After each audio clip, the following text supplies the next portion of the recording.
கிராமத்தின் எல்லையில் இருக்கும் முத்தாலம்மன் திடல் அன்று காலை முதலே ஒரு விசித்திரமான பரபரப்பில் இயங்கிக் கொண்டிருந்தது.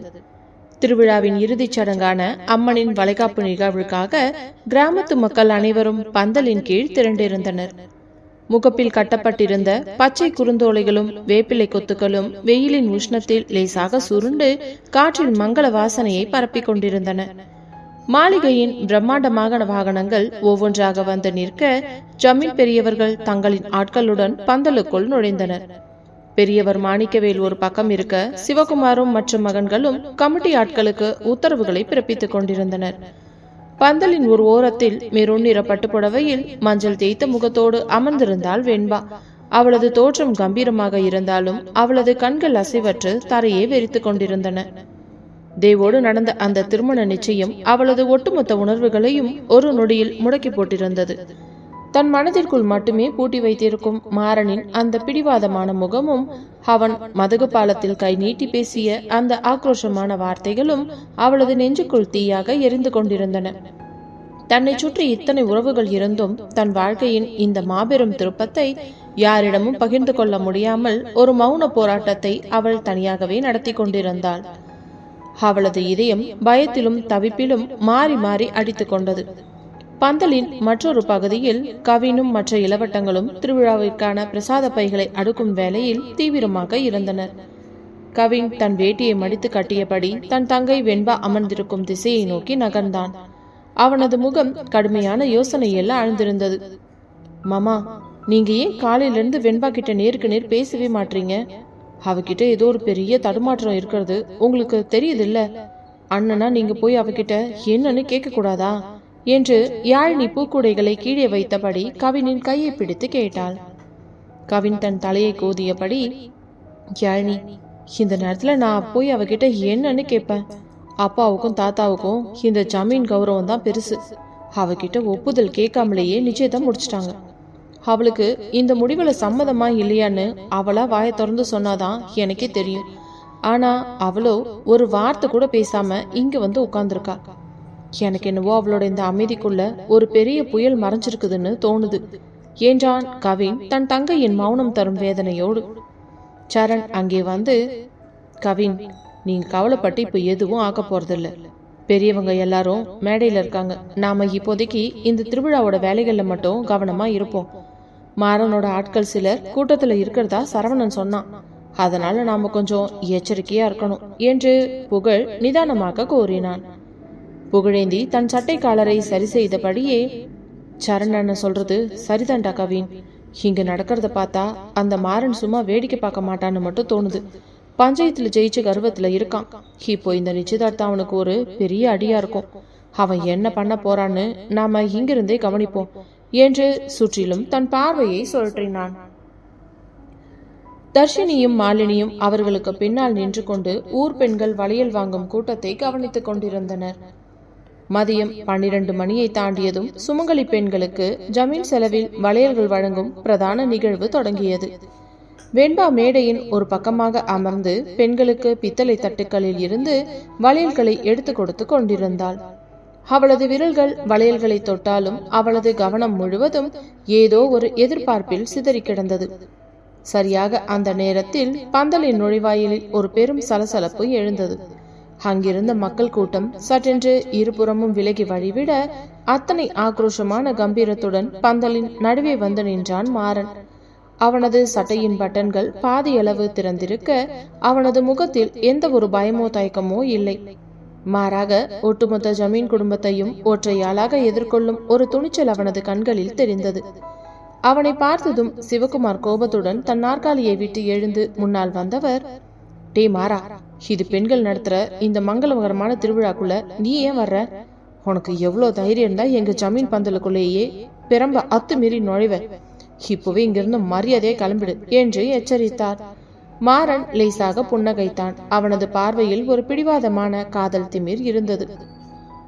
சிவகுமார் ஐயா, நான் இங்க சண்டை போட வரல. இந்த ஊர் அம்மன் வளைகாப்பு திருவிழாவுக்கு யார் வேண்டும்னாலும் வந்து காணிக்கை செலுத்தலாம்னு உங்க பரம்பரை சட்டம் சொல்லுது. அதன்படி இந்த மாறன் நான் என் காணிக்கையை கொடுக்க வந்திருக்கேன். அதை தடுக்க இந்த ஊர்ல யாருக்கும் உரிமை இல்லை என்று அத்தனை ஆழமான குரலில் கூறினான். அவன் யாருடைய பேச்சையும் பொருட்படுத்தாமல் நேராக மேடையை நோக்கி முன்னேறினான். அவனது காலடி ஓசை வெண்பாவின் நெஞ்சுக்குள் இடியாக இறங்கியது. வெண்பா தன் கைகளில் இருந்த வளையல் தட்டை அப்படியே வைத்துவிட்டு எழுந்து நின்றாள். மாறன், உனக்கு என்ன பைத்தியம் பிடிச்சிருக்கா? இங்க வந்து நீ என்ன காரியம் பண்ணிக்கிட்டு இருக்க? நேத்தே எனக்கு டவுன்ல இருந்து வந்த தேவாவோட நிச்சயதார்த்தம் முடிஞ்சிச்சுன்ற விஷயம் உனக்கு தெரியாதா? மரியாதை இங்கிருந்து போயிடு, இல்லனா நிலைமை ரொம்ப மோசமாயிடும் என்று தன் விரலை நீட்டி மிரட்டினாள் வெண்பா. அவளது குரல் கோபத்திலும் நடுங்கினாலும் அவளது கண்கள் அவனது துணிச்சலை கண்டு திகைத்து நின்றன. மாறன் அவளது முகத்திற்கு மிக அருகில் வந்து நின்றான். அவளது மூச்சுக்காற்று அவனது மார்பில் பட்டது. நிச்சயமாவது கல்யாணமாவது. வெண்பா, இந்த மாறன் யாருடைய கௌரவத்துக்கும் வளைஞ்சு கொடுக்கறவன் இல்ல. நீ என்னதான் வெளியில உங்க ஜமீன் பெருமையை பேசினாலும் உன் மனசுக்குள்ள நான் மட்டும் தான் இருக்கேன்னு எனக்கு நல்லா தெரியும். உன்னை வேறொருத்தன் கைப்பிடிக்கிறத நான் உயிரோடு இருக்கிற வரை பார்க்க மாட்டேன் என்று ஆக்ரோஷமாக கூறியவன் அடுத்த நொடி வெண்பா சற்றும் எதிர்பார்க்காத நேரத்தில் மாறன் தன் இடது கையை நீட்டி அவளது வலது கையை பலமாக பற்றி தன் பக்கமாக இழுக்க வெண்பா அதிர்ச்சியில், மாறன் கையை விடு என்று அவனது மார்பில் தன் கைகளை வைத்து தள்ள முயன்றாள். ஆனால் மாறன் அவளது பிடியை விடவில்லை. தன் இடுப்பில் இருந்த ஒரு பெட்டியை எடுத்து திறந்தவன் அதில் இருந்த ஒரு பிரம்மாண்டமான தங்க வளையலை எடுத்து ஒட்டுமொத்த ஊர் மக்கள் முன்னிலையிலும் அவளது தந்தை சிவகுமார் பார்த்து கொண்டிருக்கும் போதே அவளது கையில் அத்தனை ஆக்ரோஷமாக மாட்டிவிட்டான். இதோ இந்த மாறனோட வளகாப்பு வளையல்டி இது. இனிமே நீ அந்த லண்டன்காரனுக்கு இல்லடி, இந்த மாறனுக்கு மட்டும்தான் சொந்தம் என்று பந்தலே அதிரும் வண்ணம் பிரகடனம் செய்தான் மாதன். வெண்பா இப்பொழுது என்ன நடந்தது என்று புரியாமல் உரைப்பணி போல அப்படியே உறைந்து நின்றாள். அவளது கண்ணங்கள் அவமானத்தாலும் அவனது அந்த அசுத்தமான காதலின் தீண்டலாலும் சிவந்து போயின. அவளது இதயம் கட்டுக்கடுங்காமல் துடித்தது. டி மாறா, எவ்வளவு தைரியம் இருந்தா என் தங்கச்சி கையை பிடிச்சி இழுப்ப என்று அண்ணன் கவினும் சரணும் தங்களின் வாள்களை உருவிக்கொண்டு மேடைக்கு பாய்ந்து வந்தனர். ஜமீனாட்கள் அனைவரும் மாறனை சூழ்ந்து கொள்ள மாறன் தன் தங்க வாளை உயர்த்தி பிடித்து கவினுக்கும் சிவகுமாருக்கும் சவாலாக பார்த்தவன், சிவகுமார் ஐயா, உங்க பொண்ணோட கழுத்துல இந்த மாறனோட தாலி ஏறுறது உறுதி. இன்னும் 2 நாள்ல உங்க மாளிகை வாசல்ல வந்து நான் இவளை தூக்கிட்டு போகல, என் பேரு மாறன் இல்ல என்று ஒரு மாபெரும் மிரட்டலை ஒட்டுமொத்த ஊர் மக்கள் முன்னிலையும் விடுத்துவிட்டு தன் புல்லட் பைக்கில் ஏறி மின்னல் வேகத்தில் புழுதியை கிளப்பிக் கொண்டு கிளம்பி சென்றான். பந்தல் முழுக்க ஒரு மாபெரும் அதிர்ச்சியும் மௌனமும் நிலவியது. வெண்பா தன் கையில் மாறன் மாட்டிய அந்த தங்க வலையிலேயே கண்ணீரோடு வெறுத்து பார்த்து கொண்டிருந்தாள். ஜமீன் பரம்பரையின் கௌரவ புயல் இப்போ ஒரு மாபெரும் இரத்த களரியான போர்க்களமாக மாறத் தொடங்கியிருந்தது. மாறனின் புல்லட் பைக் கிளப்பிய புழுதி படலம் காற்றில் மறைந்த பின்பும் பந்தலின் கீழ் இருந்த 100கணக்கான மக்கள் அப்படியே வாயெடுத்து போய் உறைந்து நின்றிருந்தனர். யாருடைய வாயிலிருந்தும் ஒரு ஒற்றை வார்த்தை கூட வெளிவரவில்லை. ஜமீன் பெரியவர் மாணிக்கவேல் தன் கையில் இருந்த பிரம்பை அத்தனை இறுக்கமாக பற்றியிருந்தார். அவளது நரைத்த மீசையும் உடம்பும் கோபத்தின் உச்சியில் நடுங்கிக் கொண்டிருந்தன. சிவகுமாரின் முகம் அப்படியே காய்ந்த கரியை போல கருத்து போயிருக்க அவனது கண்கள் சிவந்து அதிலிருந்து அக்னி பிழம்புகள் தெரிப்பது போல மாறன் சென்ற திசையை வெறித்து பார்த்து கொண்டிருந்தார். மேடையில் நின்றிருந்த வெண்பா தனது வலது கையில் மாறன் அத்தனை ஆக்ரோஷமாக மாட்டிவிட்டு சென்ற அந்த தங்க வளையலையே இமைக்காமல் பார்த்து கொண்டிருந்தாள். அவளது கண்கள் பனித்து கண்ணீர் துளிகள் கன்னங்களில் வழிந்தோடினாலும் அவளது நெஞ்சுக்குள் ஒரு மாபெரும் நிலநடுக்கமே அரங்கேறி கொண்டிருந்தது. இத்தனை பேர் முன்னிலையில் தன் பரம்பரை எதிரி தன் கையை பற்றி இழுத்து தனக்கு வளைகாப்பு வளையல் மாட்டிவிட்டு தன்னை அவனது உடைமை என்று பிரகடனம் செய்துவிட்டு சென்றிருப்பது அவளது ஜமீன் கௌரவத்தை அடியோடு அசைத்து பார்த்திருந்தது. ஆனால் அதே சமயம் அவனது அந்த அசுரத்தனமான துணிச்சலும் ஒற்றையாளாக தன் ஒட்டுமொத்த குடும்பத்தையும் எதிர்த்து நின்ற அந்த ஆண்மையின் திமிரும் அவளது அடிமனத்திற்குள் ஏதோ ஒரு புரியாத விசித்திரமான தவிப்பை இன்னும் ஆழமாக்கியது. கோபப்படுவதா, அவமானத்தில் இப்போதே அமுத நதியில் விழுந்து உயிரை விடுவதா, இல்லை மாறனின் அந்த ஆக்ரோஷமான காதலின் வேகத்திற்கு முன்னால் மண்டியிடுவதா என்று தெரியாமல் அவளது பேதை நெஞ்சம் தத்தளித்துக் கொண்டிருந்தது.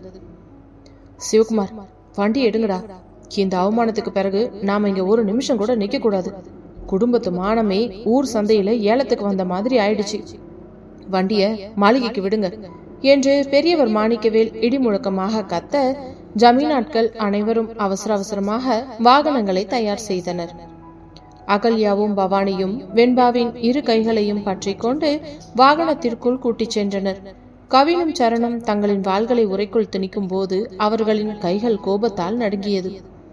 வாடாமுல்லை கிராமத்தின் அந்த எல்லை திருவிழா மங்களகரமாக முடிவடைவதற்கு பதிலாக ஒரு மாபெரும் இரத்த களரிக்கான போர்க்கள தொடக்கமாக மாறி போயிருந்தது.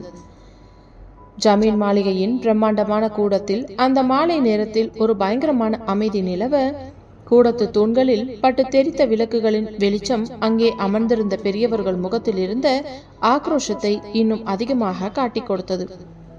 பெரியவர் மாணிக்கவேல் தன் தேக்குமர நாற்காலியில் அசைவற்று அமர்ந்திருக்க, சிவகுமார் தன் கையால் அங்கிருந்த பெரிய மேசையை டனார் என்று பலமாக அடித்து கோபத்தை கொட்டிக் கொண்டிருந்தார்.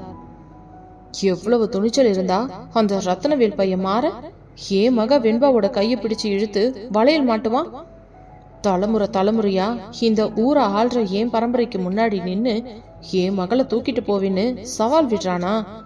அவனுக்கு எவ்வளவு கொழுப்பு இருந்தா என் ஜமீன் வாசல்லையே வந்து நின்னு என் ரத்தத்தையே சீண்டுவான் என்று சிவகுமார் கத்தினார். அவரது குரல் மாளிகையின் கூரையை பிளப்பது போல எதிரொலித்தது. சக்திவேல் கோபத்துடன் எழுந்து நின்று, அண்ணா, நாம சும்மாவே இருக்க கூடாதுண்ணா. இப்போவே நம்ம ஜமீன் ஆளுகளை திரட்டிட்டு போய் அந்த ரத்ன மகாலையே தரமட்டமாக்கணும். அந்த மாறனோட கைகளை வெட்டி அமுத நதியில வீசினாதான் இந்த சிவகுமார் குடும்பத்தோட மானம் திரும்ப கிடைக்கும். அப்பா, நீங்க ஏன் இன்னும் அமைதியாவே இருக்கீங்க? ஏதாச்சும் உத்தரவு கொடுங்கப்பா என்று தன் கைகளை காற்றில் குத்தி காட்டினார். பெரியவர் மாணிக்கவேல் தன் கையை உயர்த்தி தன் மகன்களை அமைதிப்படுத்தினார். அவரது கண்கள் ஒரு கிழட்டு சிங்கத்தின் ராஜதந்திரத்தோடு பிரகாசித்தன. சக்திவேல், அவசரப்பட்டு ஆயுதத்தை எடுக்கிறவன் எப்பவும் தோத்துதான் போவான். அந்த மாறன் சும்மா ஆவேசத்துல மட்டும் வரல. அவனுக்கு பின்னால அவனோட அப்பன் ரத்னவேலோட தந்திரமும் இருக்கு.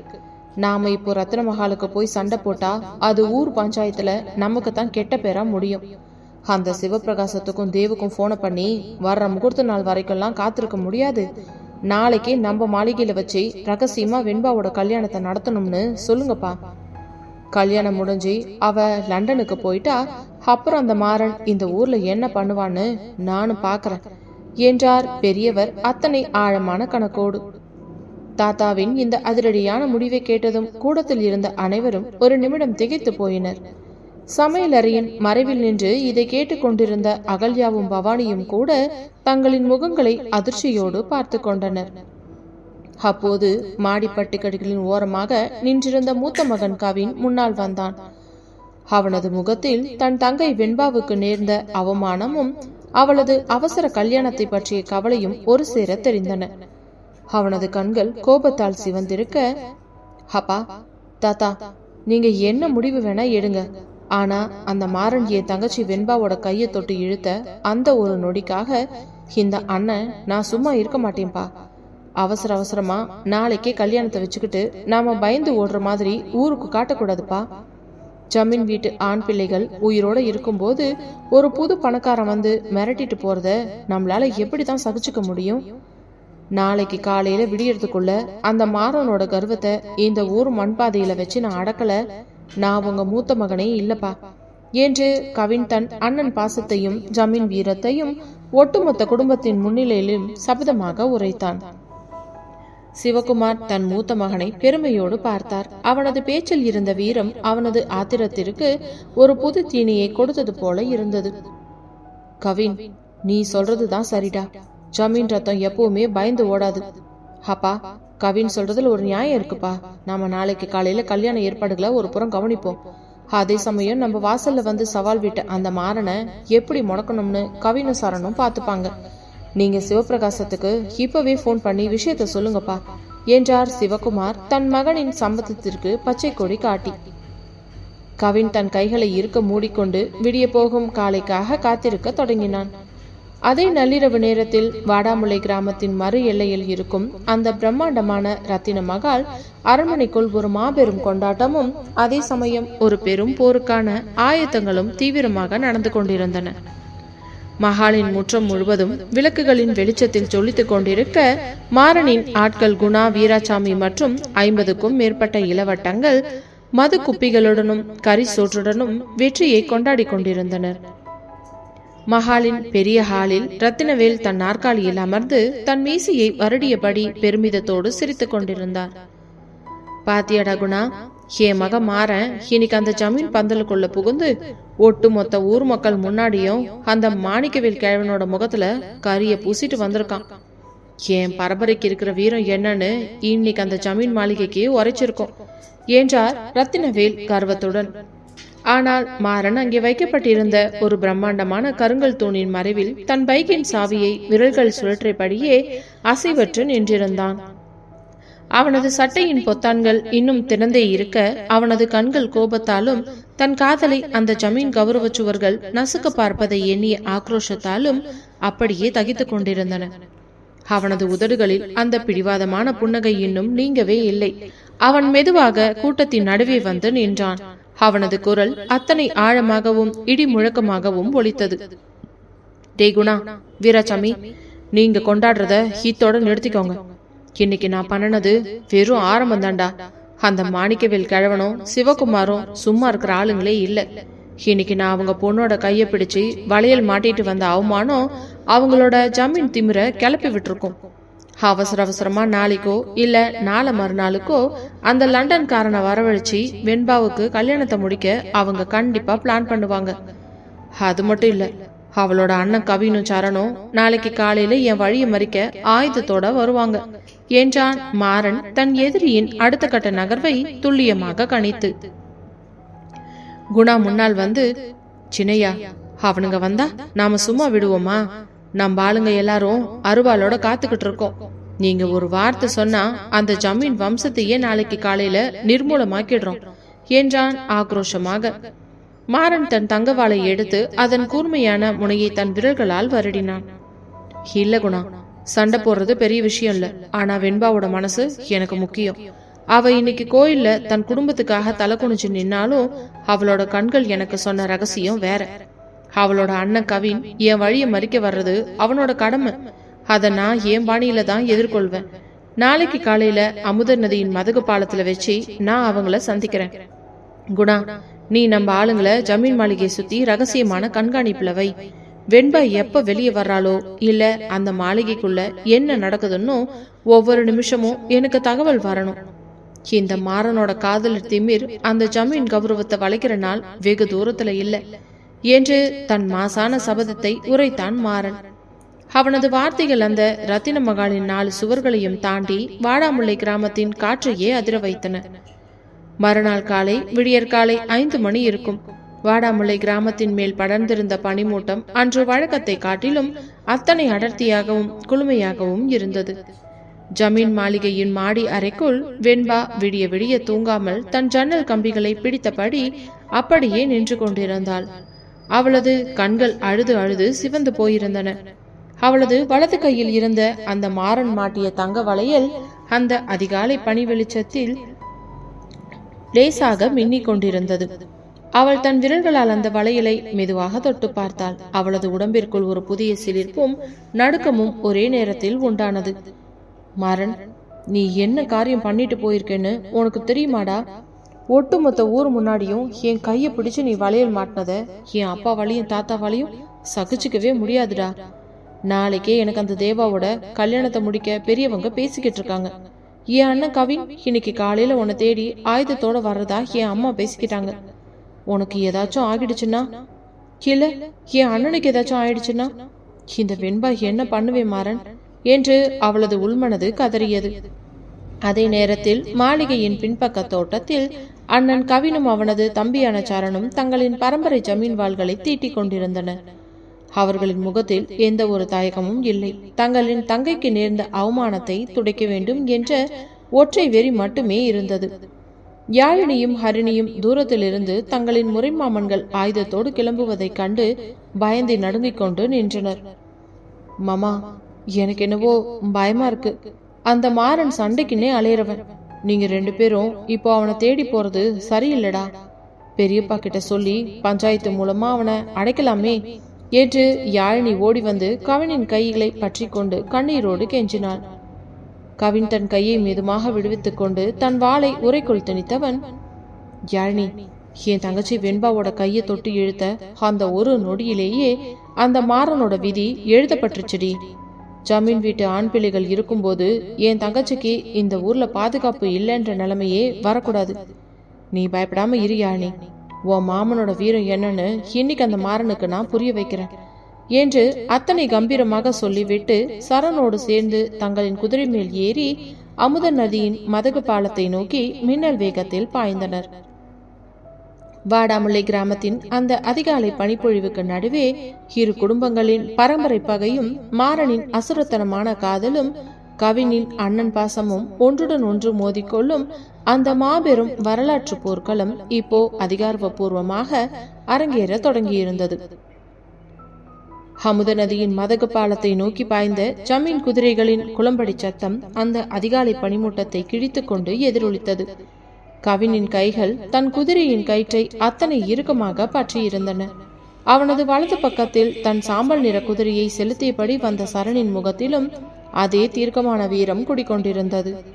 தன் செல்ல தங்கை வெண்பாவுக்கு ஒட்டுமொத்த ஊர் முன்னிலையிலும் நேர்ந்த அந்த அவமானத்தை துடைக்காமல் தாங்கள் ஜமீன் மாளிகைக்குள் காலடி எடுத்து வைக்க கூடாது என்பதில் இருவருமே உறுதியாக இருந்தனர். பாலத்தின் முகப்பை அவர்கள் நெருங்கிய போதே அங்கு ஏற்கனவே கருப்பு நிற புல்லட் பைக்கின் மீது சாய்ந்து கொண்டு கைகளை கட்டியபடி நின்று கொண்டிருந்தான் மாறன். அவனது சட்டை காற்றில் லேசாக அசைந்து கொண்டிருக்க அவனது காலடியில் அவனது தங்கவால் பாறையின் மேல் கம்பீரமாக சாய்ந்து கிடந்தது. அவனுக்கு பின்னால் அவனது விசுவாசியான குணாவும் இன்னும் சில இளவட்டங்களும் கைகளை கட்டியபடி நின்றிருந்தனர். மாறனின் முகத்தில் எந்த ஒரு பதற்றமும் இல்லை. மாறாக ஜமீன் வம்சத்தின் ஆண் பிள்ளைகளை தனியாக எதிர்கொள்ள போகும் ஒரு மாசான புன்னகை அவனது உதடுகளில் அரும்பியிருந்தது. கவினும் சரணும் தங்களின் குதிரைகளை அதிரடியாக நிறுத்திவிட்டு கீழே குதித்தனர். கவின் தன் உரைக்குள் இருந்த ஜமீன் வாளை ஸ்தலார் என்ற சத்தத்துடன் உருவி மாறனின் முகத்திற்கு நேராக நீட்டினான். அவனது கண்கள் கோபத்தால் அப்படியே சிவந்து போயிருந்தன. டே மாறா, எவ்வளோ தைரியம் இருந்தா என் தங்கச்சி வெண்பாவோட கையை தொட்டு இழுத்து அவளுக்கு வளையல் மாட்டிட்டு என் மாளிகை வாசல்ல வந்து அவளை தூக்கிட்டு போவேன்னு சவால் விடுவ? ஜமீன் வீட்டு ஆண் பிள்ளைகள் உயிரோட இருக்கும்போதே எங்க கௌரவத்துல கை வைக்க பாக்குறியா? இன்னைக்கு உன்னோட இந்த வரட்டு கர்வத்தை இந்த அமுத நதி கரையில வச்சு நான் அடக்கல. நான் ஜமீன் சிவகுமாரோட மூத்த மகனே இல்லடா என்று கவின் ஆக்ரோஷமாக கத்தினான். அவனது குரல் அந்த நதிக்கரையே அதிர வைத்தது. மாறன் தன் பைக்கை விட்டு மெதுவாக இறங்கினான். அவனது காலில் கிடந்த தங்க பாலை அத்தனை நிதானமாக தன் கைகளில் ஏந்தியவனது பார்வையில் அந்த பிடிவாதமான காதல் திமிரும் அசைக்க முடியாத வீரமும் அப்பட்டமாக தெரிந்தன. கவின், நீ வெண்பாவோட அண்ணனா வந்து நிக்கிற. உன் தங்கைக்காக நீ ஆயுதம் ஏந்துறது ஒரு அண்ணனா உன்னோட கடமைடா. அதை நான் மதிக்கிறேன். ஆனா என் வெண்பாவோட கழுத்துல இந்த மாறனோட தாலி ஏறுறது இந்த முத்தாலம்மன் எழுதின விதிடா. அதை மாத்த உன்னாலேயோ உன் ஜமீன் கௌரவத்தாலேயோ முடியாது. இன்னைக்கு நீ சண்டைக்குன்னு வந்துட்டல்ல, பாடா, உன் ஜமீன் ரத்தத்துல எவ்வளவு வீரம் இருக்குதுன்னு இந்த மாறன் நானும் பாக்குறேன் என்று சவாலாக பேசிவிட்டு தன் வாளை உயர்த்தி கவினின் வாளோடு மோதினான் மாறன். டனார் டனார் என்ற இருவரின் வாள்களும் காற்றில் மோதிக்கொண்ட அந்த சத்தம் அந்த அதிகாலை பனிமூட்டத்தையே அதிர வைத்தது. கவின் தன் முழு பலத்தையும் திரட்டி மாறனை தூக்கினான். அவனது ஒவ்வொரு வீச்சிலும் தன் தங்கைக்கு நேர்ந்த அவமானத்தின் ஆத்திரமும் ஜமீன் கௌரவத்தின் வேகமும் கலந்திருந்தன. ஆனால் மாறன் அத்தனை சுறுசுறுப்பாக அவனது வீச்சுக்களை தன் வாளால் தடுத்து பின்னுக்கு தள்ளினான். இருவரின் உடல்களும் வேர்வையால் நனைய தொடங்கியது. சரண் ஒரு பக்கமாக நின்று கொண்டு தன் வாளை ஏந்தி மாறனின் ஆட்களை நெருங்க பார்த்தான். ஆனால் மாறன் கவினிடம் சண்டை போட்டுக்கொண்டே, சரண், இது எனக்கும் கவினுக்கும் நடுவுல நடக்கிற ஒரு அண்ணன் மச்ச சண்டடா. இதுல யாரும் குறுக்க வரக்கூடாது என்று கத்தினான். மாறன் மச்சான் என்ற வார்த்தையை சொன்ன அடுத்த நிமிஷமே கவினின் கோபம் இன்னும் தலைக்கேறியது. டேய், யாரடா பார்த்து மச்சான்னு சொல்ற என்று கவின் தன் வாளை இன்னும் வேகமாக சுழற்றினான். மாறன் தன் வாளின் பிடியால் கவினின் கையில் பலமாக தட்ட கவினின் கையில் இருந்த ஜமீன் வாள் நிலை தடுமாறி தூர போய் பாறையின் மேல் விழுந்தது. கவின் வெறும் கைகளோடு நிற்க மாறன் தன் வாளின் முனையை அவனது நெஞ்சுக்கு நேராக நிறுத்தி அசைவற்று நின்றான். ஒட்டுமொத்த நதிக்கரையும் ஒரு கணம் மரண அமைதியில் ஆழ்ந்தது. மாறன் தன் வாளை மெதுவாக கீழே இறக்க அவனது முகத்தில் அந்த வெற்றியின் கர்வம் இல்லை, ஒரு ஆழமான மரியாதை இருந்தது.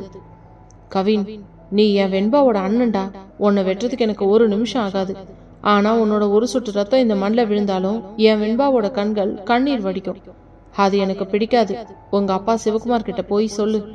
நாளைக்கு அவசர அவசரமா அவள் லண்டன்காரனுக்கு வெண்பாவை தாரவாக்க பிளான் பண்றாராமே. அதை இந்த மாறன் நான் எப்படி உடைக்கிறேன்னு மட்டும் நாளைக்கு உங்க மாளிகை வாசல்ல வந்து பார்க்க சொல்லு என்று கம்பீரமாக கூறிவிட்டு தன் புல்லட் பைக்கில் ஏறி மின்னல் வேகத்தில் கிளம்பி சென்றான். மாறன் கவின் தன் வாளை தரையிலிருந்து எடுத்த போது அவனது கைகள் அவமானத்திலும் மாறன் காட்டிய அந்த துணிச்சலான பாசத்தாலும் நடுங்கிக் கொண்டிருந்தன. மதிய நேரம் ஜமீன் மாளிகையின் பிரம்மாண்ட கூடத்தில் ஒரு புதிய பரபரப்பு நிலவியது. டவுனில் இருந்து தொழிலதிபர் சிவபிரகாசமும் மாப்பிள்ளை தேவும் தங்களின் ஆட்களுடன் அவசர அவசரமாக வந்து இறங்கியிருந்தனர். பெரியவர் மாணிக்கவேல் தன் நாற்காலியில் அமர்ந்து அவர்களை வரவேற்றார். சிவகுமாரின் முகம் இன்னும் நேற்றைய அவமானத்தில் வடுவோடுதான் காணப்பட்டது. மாணிக்கவேல் ஐயா, நீங்க நேற்று ராத்திரி போன்ல சொன்ன விஷயம் கேட்டு நாங்க ரொம்ப அதிர்ந்து போயிட்டோம். அந்த மாறன் எவ்வளவு துணிச்சலா உங்க ஜமீன் பந்தத்துக்குள்ளேயே வந்து இப்படி ஒரு காரியம் பண்ணிருக்கான். வர்ற வைகாசி மாசம் வரைக்கும் காத்திருக்கிறதுலாம் சரி வர்றதுங்க ஐயா.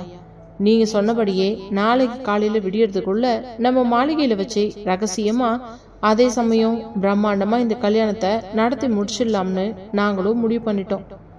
கல்யாணம் முடிஞ்சதும் நாங்க வெண்பாவை லண்டனுக்கு கூட்டிட்டு போயிடுவேன் என்றார் சிவபிரகாசம் அத்தனை அவசரமாக.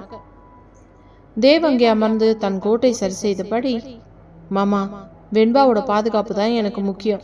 அந்த மாறன் ஒரு ரவுடி மாதிரி நடந்துக்கிறான். நாளைக்கு கல்யாணத்துக்காக எங்க டவுன்ல இருந்து 100 செக்யூரிட்டி ஆட்களை நான் இப்போவே வரவழைக்கிறேன்.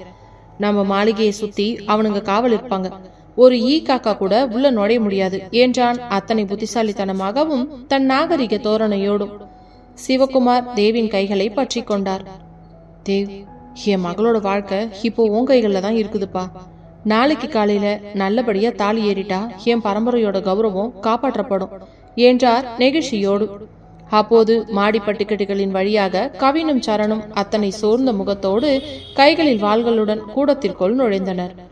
அவர்களின் ஆடைகள் இருந்த அமுத நதியின் மண் சுவடுகளும் கவினின் கைகளில் இருந்த லேசான நடுக்கமும் அவர்கள் மாறனிடம் தோற்றுவிட்டு வந்திருக்கிறார்கள் என்பதை அப்பட்டமாக காட்டிக் கொடுத்தன. சிவகுமார் தன் மூத்த மகனை ஏறிட்டு பார்த்தவர், கவின், என்னடாச்சி, காலையில சபதம் போட்டுட்டு போனீங்களே, அந்த மாறனோட கர்வத்தை அடக்கிட்டு வந்தீங்களாடா என்று ஆவலோடு கேட்டார். கவின் தன் தந்தையின் முகத்தை பார்க்க முடியாமல் தலை குனிந்து கொண்டான். அவனுக்கு பின்னால் நின்ற சரண் மெதுவாக பேசினான். பெரியப்பா, மாறன் சாதாரண ஆள் இல்ல. அவன் அமுத நதி மதகு பாலத்துல வச்சு எங்களை மறிச்சான். கவினோட வாளை அவன் தட்டி விட்டுட்டு நாளைக்கு நம்ம மாளிகையில வாசல்ல வந்து வெண்பாவை தூக்கிட்டு போவேன்னு மீண்டும் சவால் விட்டுட்டு போயிருக்கான். அவனோட வேகம் ரொம்ப பயங்கரமா இருக்குது பெரியப்பா என்றான் சரண் தன் விவேகமான குளிரில். இதை கேட்டதும் சிவகுமார் கோபத்தில் நாற்காலியை உதைத்து தள்ளினார். என்னடா சொல்றீங்க? ஜமீன் வீட்டு ஆண் பிள்ளைகள் 2 பேரும் போயும் அவங்கிட்ட போய் தோத்துட்டு வந்தீங்களா? என் பரம்பரை ரத்தம் இப்போ ஒரு புது பணக்காரன் முன்னாடி மண்டியிட்டு நிக்குதா என்று கத்தினார். பெரியவர் மாணிக்கவேல் தன் கையை உயர்த்தி சிவகுமாரை அமைதிப்படுத்தினார். சிவகுமார், இப்போ பிள்ளைகளை கத்தி எந்த பிரயோஜனமும் இல்ல. மாறனோட சவால் நாளைக்கு தான். ஆனா அவனுக்கு தெரியாது நாம நாளைக்கு காலையில 5 மணிக்கே வெண்பாவுக்கு கல்யாணம் பண்ண போறோம்னு. கவின், நீ இப்போவே போய் கல்யாண பந்தல் வேலைகளையும் புரோகிதர்களையும் வரவழைக்கிற வேலைய பாரு. நாளைக்கு விடியறதுக்குள்ள என் பேத்தி கழுத்துல தேவாவோட தாலி ஏறி இருக்கணும் என்று தன் மகன்களுக்கும் பேரன்களுக்கும் கட்டளையிட்டார் பெரியவர் மாணிக்கவேல். நள்ளிரவு 2 மணி இருக்கும். வாடாமுல்லை கிராமமே ஒரு பயங்கரமான அமைதியின் பிடியில் உறைந்து போயிருந்தது. ஜமீன் மாளிகை முழுவதும் பல வண்ண விளக்குகள் எரிந்து கொண்டிருந்தாலும் அங்கே எந்த ஒரு திருமண கொண்டாட்டமும் இல்லை. துப்பாக்கி ஏந்திய செக்யூரிட்டி ஆட்கள் மாளிகையை சுற்றிலும் காவல் காத்து கொண்டிருந்தனர். மாடி அறைக்குள் வெண்பா பட்டுப்புடவையை அணிந்து மணமகளைப் போல அலங்கரிக்கப்பட்டு அப்படியே கட்டிலின் ஓரத்தில் அமர்ந்திருந்தாள். அவளது கண்களில் இருந்து கண்ணீர் வழிந்து அவளது மஞ்சள் தேய்த்த கன்னங்களை நனைத்து கொண்டிருந்தது. அவளது வலது கையில் இருந்த மாறன் மாட்டிய அந்த தங்க வளையல் இன்னும் அப்படியே இருந்தது. ஜமீன் பெரியவர்கள் எவ்வளவோ முயன்றும் அந்த வளையலை அவளது கையை விட்டு கழற்றவே முடியவில்லை. அது அவளது சதையோடு சதையாக ஒட்டி கொண்டது போன்ற ஒரு பிரம்மை. நாளைக்கு காலையில 5 மணிக்கு என் கழுத்துல தேவ் தாலி கட்ட போறான். அண்ணன் கவின் இன்னைக்கு காலையில மாறன் கிட்ட தோத்துட்டு வந்த விஷயத்த என் அம்மா பேசிக்கிட்டப்போ என் நெஞ்சே பதறுச்சு. மாறன், நீ என் அண்ணனை வெட்டாம விட்டதுக்கு காரணம் என் மேல நீ வச்சிருக்கிற காதல் தானு எனக்கு புரியுதுடா. ஆனா நாளைக்கு காலையில நீ மாளிகை வாசலுக்கு வர்றதுக்கு முன்னாடியே என் கல்யாணம் முடிஞ்சிடும் மாறன். இந்த ஜமீன் கௌரவத்துக்காக நான் என் உயிரையே பலி கொடுக்க போறேன் என்று தன் வளையலை தொட்டு அழுது கொண்டே தனக்குள்ளேயே உருகினாள் வெண்பா. அவளது காதல் இந்த ஜமீன் சுவர்களுக்குள் மாட்டிக்கொண்ட ஒரு ஊமை பறவையாக தவித்துக் கொண்டிருந்தது. அதே நேரத்தில் வாடாமுல்லை கிராமத்தின் எல்லை பாதையில் மாறன் தன் பைக்கின் மீது அமர்ந்து கொண்டு ஜமீன் மாளிகையின் விளக்குகளையே வெறித்து பார்த்து கொண்டிருந்தான். அவனது உடல் பனிக்காற்றில் நனைந்திருந்தது. மாணிக்கவேல் கிழவா, நீங்க நாளைக்கு காலையில 5 மணிக்கு ரகசியமா கல்யாணத்தை முடிக்கிறதுக்கு பிளான் பண்ணியிருக்கிறது இந்த மாறனுக்கு தெரியாதுன்னு நினைச்சிங்களா? லண்டன்ல இருந்து 100 செக்யூரிட்டி ஆட்களை வரவழைச்சாலும் சரி, இந்த உலகத்துல எந்த கொம்பம் வந்து தடுத்தாலும் சரி, நாளைக்கு விடியறதுக்குள்ள என் வெண்பாவோட கையை பிடிச்சி இந்த ரத்ன மகாலுக்கு மருமகளா நான் கூட்டிட்டு போகல, என் பேரு மாறன் இல்லை என்று நள்ளிரவு வானத்தை பார்த்து ஆக்ரோஷமாக கர்ஜித்தான் மாறன். வாடாமுல்லை கிராமத்தின் அந்த இறுதி திருவிழா இரவு முடிவுக்கு வர விடிய போகும் அந்த அதிகாலை 5 மணி இரு பரம்பரைகளின் கௌரவத்தையும் மாறனின் அசுரத்தனமான காதலையும் தீர்மானிக்கும் ஒரு மாபெரும் இரத்த களரியான போர்க்களமாக மாற காத்து கொண்டிருந்தது.